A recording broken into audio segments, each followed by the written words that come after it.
Bengaluru. I'm in the outskirts of Bangalore enjoying the beautiful breeze out here. And if you're wondering day by day, all the dogs are missing in your area and the street dogs are becoming lesser, don't worry, they're not dying, they're not being robbed. They're all being brought to one place outside Bengaluru so that they're safe and you're safe too.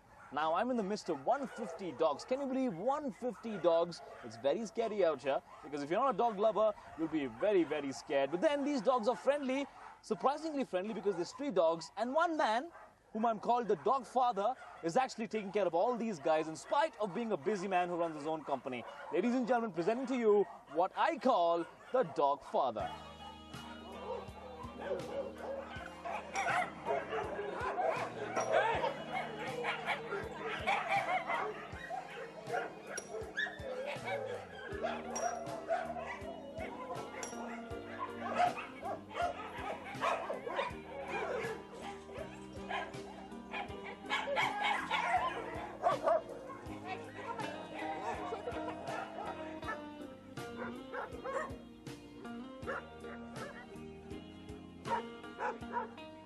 So I'm with the man who I definitely like to call the dog father, because he's definitely the dog father who has over 150 dogs here in the outskirts of Bangalore, doing such a great service to the society by helping Bangaloreans understand stray dogs much better and understanding why they need to be protected. Rakesh, tell me, some people might consider you as a mad person for having 150 dogs and they might call you jobless. But tell us the exact truth about your story. Mad is one way to put it. Clearly, there is a huge amount of interest and passion behind what I do. It started, like for most people, I think, it started with one dog. Over a period of time, I realized that dogs did not have the care that they wanted, that one would want them to have. They are alive like any other creature. And the more I started dwelling on the fact, the more I started thinking there was a need to create an infrastructure to be able to take care of dogs. Okay. And all the other NGOs in Bangalore, which I knew very well because I used to do a lot of work with them, sometimes help them. I used to fund a lot of NGOs as well. Okay. I realized that what I wanted to do in terms of how efficient the system needs to be, in terms of how effective the management needs to be, the NGO structure did not suit that. Because people generally collect money, and once you've collected money from up somewhere, you don't really care how that money is being spent and is it the most efficient way of spending it and so on and so forth. So I decided to do it on my own. Okay. So that was one decision, and I think there was a series of events that prompted the decision to become, to take a shape. For 2 years, actually, I was doing rescue on my own. Okay. And in that 2 years, maybe I would have rescued 100 dogs or something. I don't really know the exact number. But over the period of that rescue, I realized that doing it at a personal level was one thing.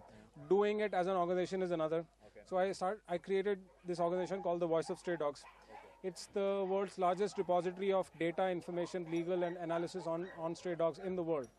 Right. And I've had help from multiple people, but I've been the real principal author of that whole website. Okay. I put that, but yet the change that I needed to see from other NGOs and other agencies, that still was not that big. So, you can do two things. Either you can complain about it or you can do something yourself. So I decided to do something myself. And that something took the shape of running a rescue service. So all the dogs that I was personally rescuing and a lot of dogs that our ambulances rescue, they started, you build a relationship with these dogs. A lot of these, almost 100% of these dogs are my principal rescues. I've rescued them myself. And once you pick up a dog and you start taking care of it, there is a certain bond. As you can see that they really see me as an alpha dog.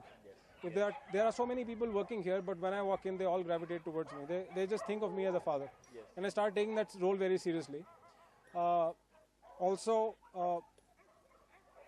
Once that happened, I didn't have a place to keep all these dogs. So at one point of time, in my office, there were 27 dogs. Okay. So 27 adult dogs in an office is a lot of dogs. Yes. Even today, my office got 12 dogs. So at any point of time, there's at least 10 dogs in my office. But these were like big dogs, and I didn't know what to do. So as a result of that, I bought this piece of land to keep my dogs. Okay. So this has been, as you can see, it's been created from scratch just to maintain dogs. The people, the facilities, we have surgical tables here. Everything is being created, water facilities, everything is being created. Every single one of enclosures has got its own water supply. So it's been created to keep dogs. Well, And what? people are optional. Okay, and people are optional. People are optional. As a matter of fact, without me personally being present there, nobody is allowed here. There's a board outside which says private property. Besides, with dogs, it's very safe. You can't trespass. Yes, you You know, anybody who jumps into this boundary, I think, is in for big trouble. And they respect the fact that if I'm around and there are people around me, then they say nothing. Otherwise, it's anybody's guess. So. Well, Rakesh, what a wonderful thing to know that you've actually, taken this effort on your own to do so much for the stray dogs of Bengaluru. Because generally people complain, they say stray dogs are bad, they are such a menace. The government sometimes, kills them and, does all kinds of atrocities to them. But you've actually taken this initiative yourself. But tell me, otherwise, are you a jobless man? But it looks like you're one, because generally a man with a lot of work will not have the time to, take care of 150 dogs. So what do you do otherwise? I mean, how did this idea come up to you, and what do you do other than being a dog father? So, it's a question of setting priorities. I think one of the fortunate things that has happened in my life is that I'm actually an entrepreneur. I run an IT company. And in our space, which is technical communication, we are the largest and the most successful IT firm in India. The company is called TWB. And when I said the dogs used to stay in my office, that was the office, because we have some space, so we used to keep the dogs inside that office. But having said that, you have to prioritize, and for a long time now, I think for 2-3 years, clearly, what I do for the dogs is a very high priority for me. Luckily for me, I run the Voice of Stray Dogs, an organization. All our ambulances, all our facilities, all our people, for which I personally fund, for dogs. There is now 12 or 14 staff, which is permanent staff. Everything, all the vehicles, everything is actually stationed in my office as well.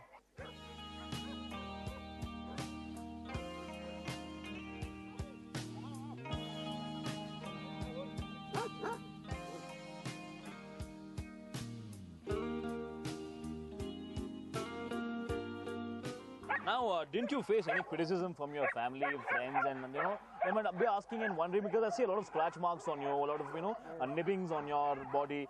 All this can make your family worried about, is this man really sane anymore? Because he's become so passionate about dogs, he's forgotten his profession, maybe he's forgotten his family, and he's totally into dogs. Have you faced opposition from your family, or have they been supportive? I won't say it's criticism, but there has been a concern. My family is really my wife. And she was worried. She thought it was like a passing phase, or, so you take a fancy towards something, and, like people collect things. So I was doing a collection of sorts. But the truth is that from the first day that I got the first dog, the first ever dog, who lives with me, her name is Kavya. And when I touched the dog and she started staying with me, my life changed in a way that I really can't explain to other people. So it's not something that I do because it's a nice thing to do. A lot of people think that this is animal welfare. It is not for me. A lot of people think this is something that you do to, get more publicity or get whatever. We don't. I've never gone to anybody and spoken about what we do. The whole idea of dogs was, I really feel passionate for the reason that I found perhaps a relationship unlike people.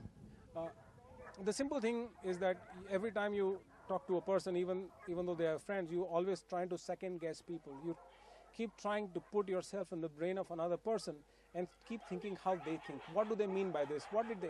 No matter what relationship you have, you always do that. You always second guess people. You try to get inside the brains of another person. You never do that to an animal like a dog. I've never wanted to guess if any one of them has, what do they mean by this bark, or what do they, So there is a lot of time, there's a lot of money that is being spent on this. But for me, really, I relate to them and they relate to me like I'm their papa. And that's what I call myself. Every time I talk to them, it's like I'm their father. And I take that very seriously. It's not a joke anymore. So, and after a while, my wife has been very supportive of this, because she realized that it's not something which is a passing fancy. It's something that really matters to him a lot. And it's been smooth since. No problems. And you receive dogs from all the streets of Bangalore, as well as people who abandon their dogs on the streets. And what kind of dogs do you receive here? Sick, old, desolated? What kind of dogs? Yeah, mostly they are sick, old, and accident cases. Most of these dogs either have rescued or our ambulance services have rescued. For example, when the ambulance service that we run, the Voice of Stray Dog runs, rescues a dog, and the dog is either a puppy, for example, this one that I'm holding right now, or it's a very old dog, like she was. In such a case, we can't put the dog back, and in such a case, I keep the dog with me. If it's a young dog which has gone through any kind of trauma, and we never refuse a dog any treatment. We do advanced treatment. We treat for cancer. We treat for heart problems. We treat for not just mange and small things. We really treat for advanced things as well. But once we fix a dog, we put it back to where we got it from. So the three kind of dogs that end up being with me from the rescue as a service that we provide, other than my own rescues, are either old dogs or very young dogs, or dogs which are pedigreed dogs which were abandoned by people. You can see there are a lot of German Shepherds and Labs. There are 3 Saint Bernards we have, 2 in my office. And those dogs, they don't have a place to go, so there is no return address for a lab. So once we cure them, then where do we put them back? We can't, so I keep them with me. It's hard sometimes when Rakesh loses one of his babies due to illness, but since they are so close to Rakesh, he buries them in the same farm with all the rights and plants a tree in their memory. This proves that Rakesh's bond with the dogs is there even after their death.